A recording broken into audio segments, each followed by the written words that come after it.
Oggi con Cristiano Luzzago saremo a bordo di un classico per tutte le stagioni, la Morgan 1644 versione del 1992.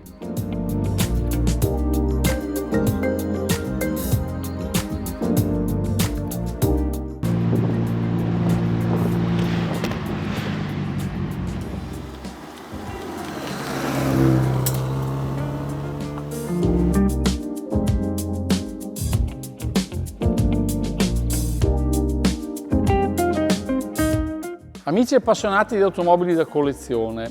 oggi parliamo di una vettura inglese molto tradizionale. Infatti si tratta della Morgan 4/4 o 4/4 o 4 quarti a seconda di come i collezionisti amano denominarla, che è una vettura in produzione dagli anni 30 fino ai giorni nostri, quasi inalterata, ma di tutti i modelli Morgan è quella che più a lungo è rimasta in produzione proprio con questa denominazione. Infatti la Morgan all'origine della fabbrica produceva delle vetture a 3 ruote e quando per questioni di mercato fu costretta a introdurre una vettura a 4 ruote, la chiamò 4/4 perché era 4 cilindri e 4 ruote, differentemente appunto dai modelli precedenti che erano 3 ruote e spesso bicilindrici con motore motociclistico. La 4 quarti giunge fino ai giorni nostri praticamente invariata, tranne gli ultimissimi modelli che negli ultimi anni hanno avuto un telaio completamente ridisegnato in alluminio, però fino al 2019 la costruzione di questa auto era costituita da un traliccio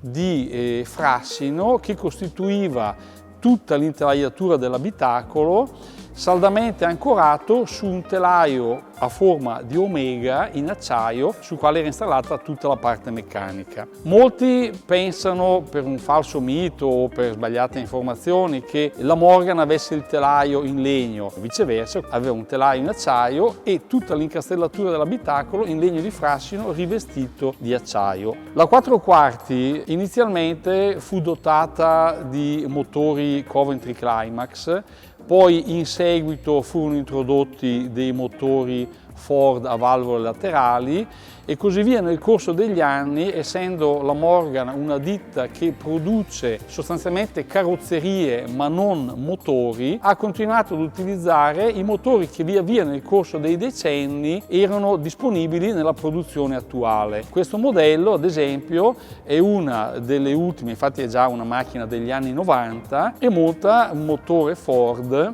che è quello installato anche sulle Ford Escort 1600, con già accensione elettronica, iniezione elettronica, quindi una macchina molto evoluta. Ovviamente questo modello, un po' come gli orologi Rolex, mantiene un'immagine e una tradizione inalterata, pur avendo continuamente delle modifiche e degli aggiornamenti che si sono distribuiti nel corso dei decenni, rendendo le macchine via via sempre più moderne ed affidabili, senza perdere quello che è il fascino della tradizionale linea inglese, con la possibilità di essere molto accessoriata con cruscotti in radica, volanti in legno, interni in pelle, portapacchi, ruote raggi, insomma tutte quelle serie di chicche che vengono particolarmente apprezzate da chi ama le vetture con questo gusto retro oppure d'epoca, a seconda appunto dell'anno di produzione di questo modello.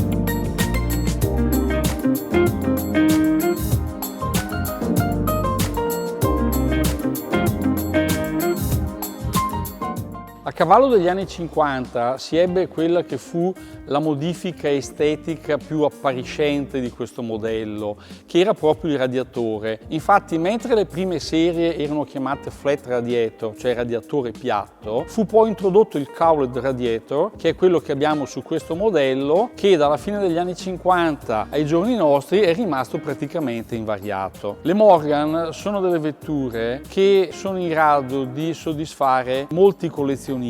perché a secondo degli anni di produzione, pur mantenendo quello che è lo stile originario, hanno delle motorizzazioni e delle caratteristiche tecniche molto diverse che possono renderle o molto più fruibili stando sulle macchine più moderne, come nel caso di questa, oppure molto più storiche stando sulle auto che erano prodotte negli anni 30 e negli anni 40. Oltretutto abbiamo parlato del modello 4 quarti, ma la Morgan nel corso dei decenni ha introdotto anche motorizzazioni più importanti, quali il motore Rover 8 cilindri installato sul modello Plus 8, che ha avuto vari sviluppi dal 3005 al 3009 al 42 fino al 4006 e ultimamente negli anni più recenti anche con le motorizzazioni BMW 6 cilindri e con appunto la denominazione Plus 6. Negli anni 50, parallelamente alla 4 quarti, fu messa in produzione anche la Plus 4, che era praticamente una vettura un po' più grossa come carrozzeria, sulla quale era installato il motore standard, che era il medesimo che equipaggiava le vetture TR2 e TR3, che aveva una cilindrata leggermente superiore alle concorrenti, quindi invece di 1991 era un 2098. In sostanza la Morgan è l'unica vettura prodotta che consente ai collezionisti di poter spaziare in quasi un secolo di produzione andando a scegliere il modello che è più adatto alle proprie esigenze e al proprio uso.